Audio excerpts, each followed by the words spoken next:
नमस्कार, आदाब, कैसे हैं आप?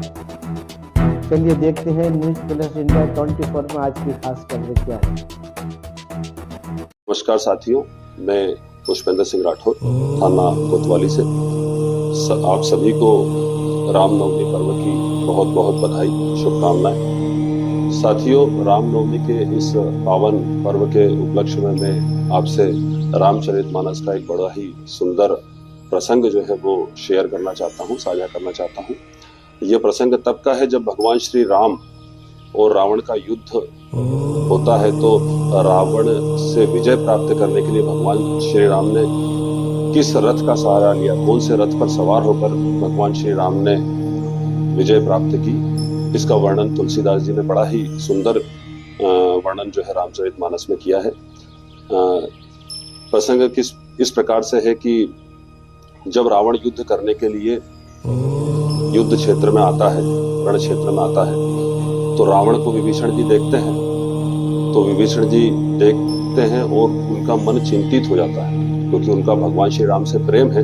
तो उनका मन चिंतित हो जाता है कि अरे रावण को देखो, कवच पहना हुआ है, इतने सारे शस्त्र उसके रथ में रखे हुए हैं और इतना विशाल रथ लेकर जो है ये आ रहा है। भगवान श्री राम तो केवल नंगे पैर खड़े हैं, कोई कवच नहीं है, केवल धनुष बाण है उनके पास। तो वो रावण को किस प्रकार से रावण पर विजय प्राप्त करेंगे? तो क्या दोहे लिखे हैं कि रावण रथु विरथ रघुवीरा, देखि विभीषण भयउ अधीरा, अधिक प्रीति मन मा संदेहा, बंदी चरण कही सहित स्नेहा।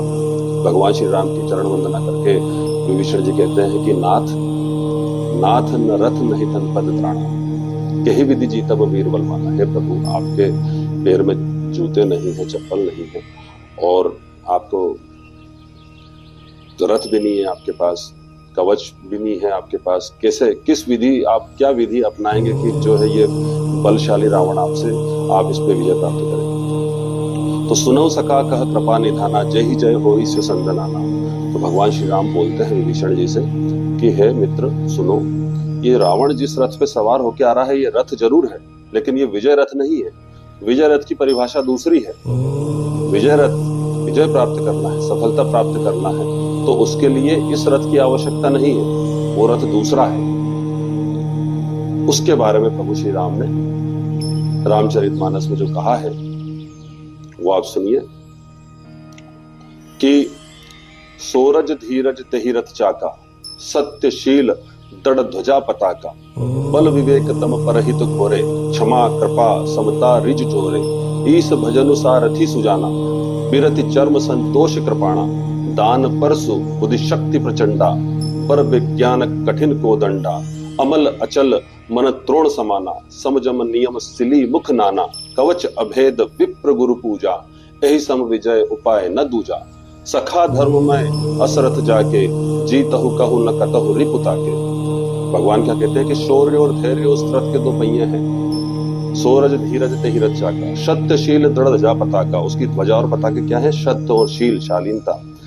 बल विवेक दम परहित घोरे, चार प्रकार के घोड़े हैं उस रथ पे। बल, विवेक, दम मतलब साहस, इंद्रियों का वश में होना, और विवेकशील होना। क्षमा कृपा सिमता रिज जोरे, तीन प्रकार की लगाम से वो जो घोड़े हैं वो जकड़े हुए हैं। क्षमा की भावना, समानता की भावना, कृपा की भावना।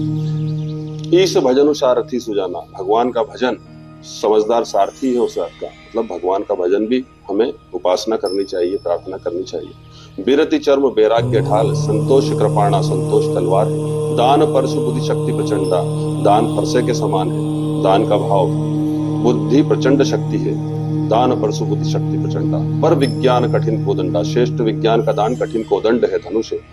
अमल अचन मन त्रोण समाना, निर्मल और पाप रही मन तरकश के समान है। सम जम नियम सिली मुख नाना, जिसमें सम जम नियम नाना प्रकार के जो है तीर रखे। कवच अभेद विप्र गुरु पूजा, गुरुदेव की पूजा और ब्राह्मण देव की पूजा अभेद कवच है।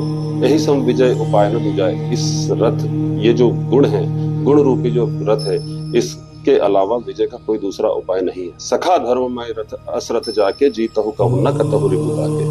मतलब है मित्र, ऐसा धर्म रथ जिस व्यक्ति के पास है, ऐसे गुण जिस व्यक्ति के पास है, उसको विजय प्राप्त करने से कोई नहीं रोक सकता, उसकी विजय तो सुनिश्चित है। तो ये जो गुण है, ये हम में सारे गुण तो समा नहीं सकते, पर इन गुणों का थोड़ा थोड़ा अंश भी यदि हम अपने जीवन में लाने का प्रयास करते हैं, हम अपने जीवन में उतारते हैं, इन बातों को ध्यान रखते हैं, संस्कृति से जुड़ते हैं, अच्छी पुस्तकें पढ़ते हैं, तो हो सकता है कि इन गुणों का 1-2% भी अगर हम हमारे आचरण में लेके आएंगे तो हमें भी जो है सफलता निश्चित मिलेगी।